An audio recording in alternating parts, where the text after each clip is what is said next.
Assalamualaikum teman-teman. Balik lagi nih bersama kakak di ruang cerita bersama kakak Juli. Kali ini kita kedatangan pendongeng cilik dari Kampung Dongeng Sumatera Selatan. Gimana kalau kita panggilin aja yuk? Kak, sini dong. Halo Kak Juli. Halo.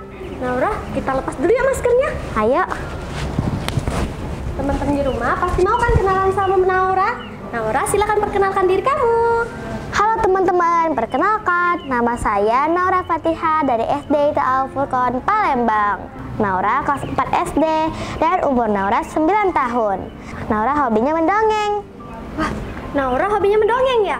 Kalau boleh tahu, Naura belajar dongengnya dari mana? Naura belajar dongeng dari kelas pendongeng cilik Indonesia. Wah, teman-teman, hari ini Naura akan cerita loh. Ceritanya apa ya? Kita langsung lihat aja ya. Silakan Naura. Assalamualaikum warahmatullahi wabarakatuh. Apa kabarnya teman-teman? Di kesempatan kali ini Naura akan bercerita cerita rakyat dari Provinsi Sumatera Selatan yang berjudul Tebat Petai Tebing Teserlup. Dengarkan cerita Naura ya.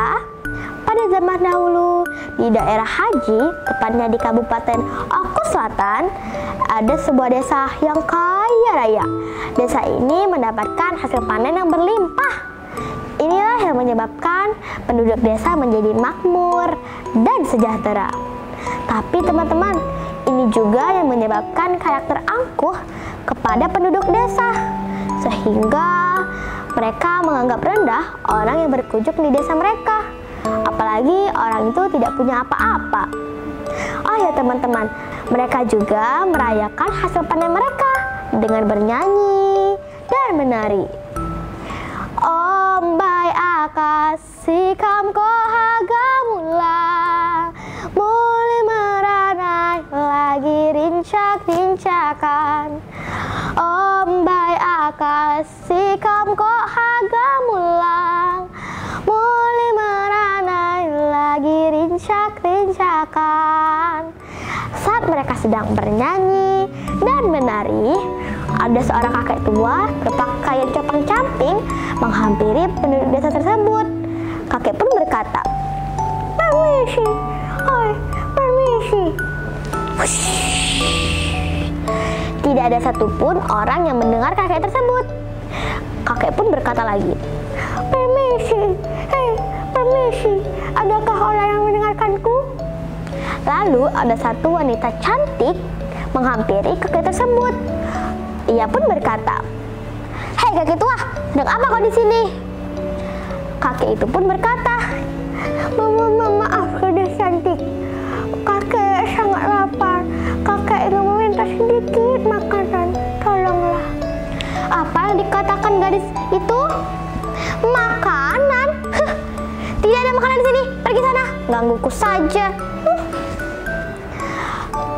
Kakek pun berkata lagi, "Hei penduduk desa, kalian sangat sombong. Kalian tidak mau memberiku sedikit makanan. Padahal aku melihat banyak makanan di sini.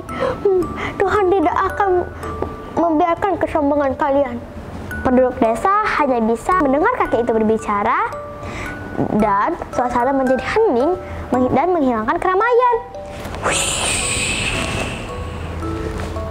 Kakek pun pergi sambil dilihat oleh penduduk desa.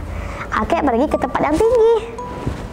Saat kakek sedang duduk, ada seorang gadis kecil yang membawa keranjang makanan loh teman-teman. Gadis kecil itu pun berkata, Kakek kenapa terlihat sedih?"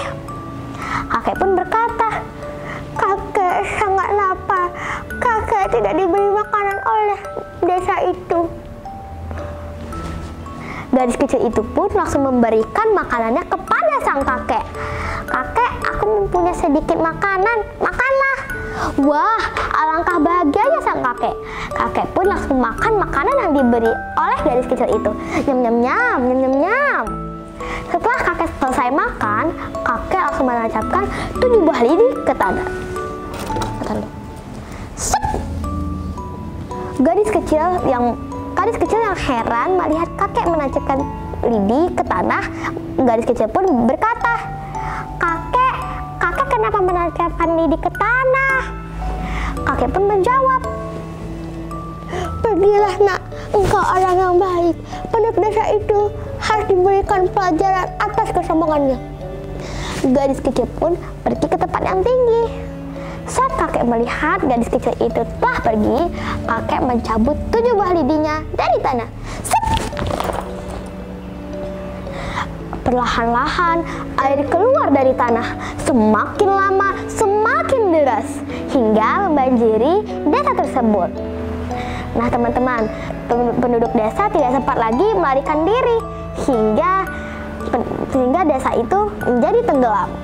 Masyarakat menyebutnya dengan tempat petai tebing tersalub, yang artinya sungai petai yang berasal dari bukit yang tenggelam. Nah teman-teman, hikmah dari cerita ini adalah kita tidak boleh sombong ya teman-teman. Jalan-jalan ke Sungai Musi, singgah sebentar membeli kuaci. Cerita Naura sampai di sini. Cukup sekian, terima kasih. Wassalamualaikum warahmatullahi wabarakatuh. Wah, Naura keren banget nih cerita Naura tadi teman-teman. Teman-teman gimana kalau kita dengarkan pesan-pesan dari cerita Naura tadi? Naura boleh dong dikasih tahu lagi pesan-pesannya apa? Boleh dong Kak Juli. Jadi teman-teman, pesan dari cerita ini adalah kita tidak boleh sombong. Nah, kita nggak boleh sombong ya teman-teman. Oh iya Naura, gimana kalau kita buat pertanyaan yuk untuk teman-teman yang ada di rumah? Ayo. Teman-teman yang menyimak dari awal hingga akhir pasti akan tahu nih jawaban dari pertanyaan yang akan Kakak Juli berikan. Siapa tokoh utama yang baik dalam cerita Naura tadi? Yang tahu boleh komen di bawah ya. Jawaban yang tepat akan mendapatkan hadiah yang sangat keren dari Palembang Express. Oh iya teman-teman, bagi teman-teman yang ingin unjuk bakat dan kirim-kirim salam, masih bisa banget loh. Caranya kirimkan videonya ke nomor di bawah ini ya teman-teman. Teman-teman, hari ini sampai di sini dulu. Ahad depan kita berjumpa lagi. Sebagai penutupnya, kita saksikan video kiriman dari sahabat kita, yaitu Anissa Nurkamila. Saya Kakak Juli dan saya Naura. Wassalamualaikum warahmatullahi wabarakatuh. Dadah.